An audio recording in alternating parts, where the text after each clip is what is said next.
1 Korintus 1 ayat 1 sampai 31.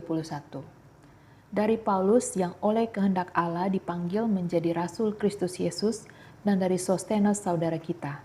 Kepada jemaat Allah di Korintus, yaitu mereka yang dikuduskan dalam Kristus Yesus dan yang dipanggil menjadi orang-orang kudus.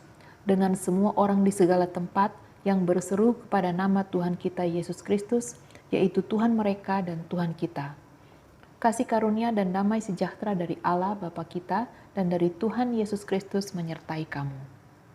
Aku senantiasa mengucap syukur kepada Allahku karena kamu atas kasih karunia Allah yang dianugerahkannya kepada kamu dalam Kristus Yesus.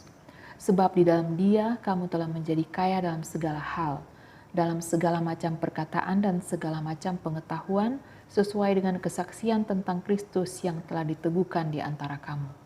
Demikianlah kamu tidak kekurangan dalam suatu karunia pun, sementara kamu menantikan penyataan Tuhan kita Yesus Kristus. Ia juga akan meneguhkan kamu sampai kepada kesudahannya, sehingga kamu tak bercacat pada hari Tuhan kita Yesus Kristus. Allah yang memanggil kamu kepada persekutuan dengan anaknya Yesus Kristus Tuhan kita adalah setia. Tetapi aku menasihatkan kamu saudara-saudara, demi nama Tuhan kita Yesus Kristus, supaya kamu seia sekata dan jangan ada perpecahan di antara kamu.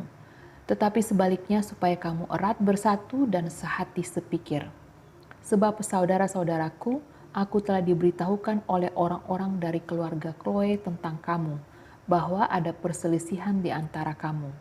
Yang aku maksudkan ialah bahwa kamu masing-masing berkata, aku dari golongan Paulus, atau aku dari golongan Apolos, atau aku dari golongan Kefas, atau aku dari golongan Kristus. Adakah Kristus terbagi-bagi? Adakah Paulus disalibkan karena kamu? Atau adakah kamu dibaptis dalam nama Paulus? Aku mengucap syukur bahwa tidak ada seorang pun juga di antara kamu yang aku baptis selain Krispus dan Gaius, sehingga tidak ada orang yang dapat mengatakan bahwa kamu dibaptis dalam namaku. Juga keluarga Stefanus aku yang membaptisnya. Kecuali mereka aku tidak tahu, entahkah ada lagi orang yang aku baptis. Sebab Kristus mengutus aku bukan untuk membaptis, tetapi untuk memberitakan Injil. Dan itu pun bukan dengan hikmat perkataan, supaya salib Kristus jangan menjadi sia-sia. Sebab pemberitaan tentang salib memang adalah kebodohan bagi mereka yang akan binasa. Tetapi bagi kita yang diselamatkan, pemberitaan itu adalah kekuatan Allah. Karena ada tertulis, aku akan membinasakan hikmat orang-orang berhikmat dan kearifan orang-orang bijak akan kulenyapkan. Di manakah orang yang berhikmat? Di manakah ahli Taurat? Di manakah pembantah dari dunia ini? Bukankah Allah telah membuat hikmat dunia ini menjadi kebodohan? Oleh karena dunia dalam hikmat Allah tidak mengenal Allah oleh hikmatnya, maka Allah berkenan menyelamatkan orang yang percaya oleh kebodohan pemberitaan Injil. Orang-orang Yahudi menghendaki tanda dan orang-orang Yunani mencari hikmat. Tetapi kami memberitakan Kristus yang disalibkan. Untuk orang-orang Yahudi suatu batu sandungan dan untuk orang-orang bukan Yahudi suatu kebodohan. Tetapi untuk mereka yang dipanggil, baik orang Yahudi maupun orang bukan Yahudi, Kristus adalah kekuatan Allah dan hikmat Allah. Sebab yang bodoh dari Allah lebih besar hikmatnya daripada manusia, dan yang lemah dari Allah lebih kuat daripada manusia. Ingat saja saudara-saudara, bagaimana keadaan kamu ketika kamu dipanggil.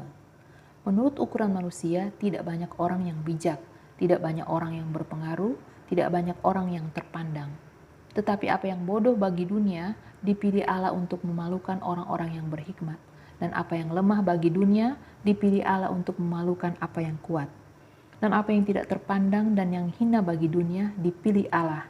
Bahkan apa yang tidak berarti, dipilih Allah untuk meniadakan apa yang berarti. Supaya jangan ada seorang manusia pun yang memegahkan diri di hadapan Allah. Tetapi oleh Dia, kamu berada dalam Kristus Yesus, yang oleh Allah telah menjadi hikmat bagi kita. Ia membenarkan dan menguduskan dan menebus kita. Karena itu, seperti ada tertulis, barang siapa yang bermegah, hendaklah ia bermegah di dalam Tuhan.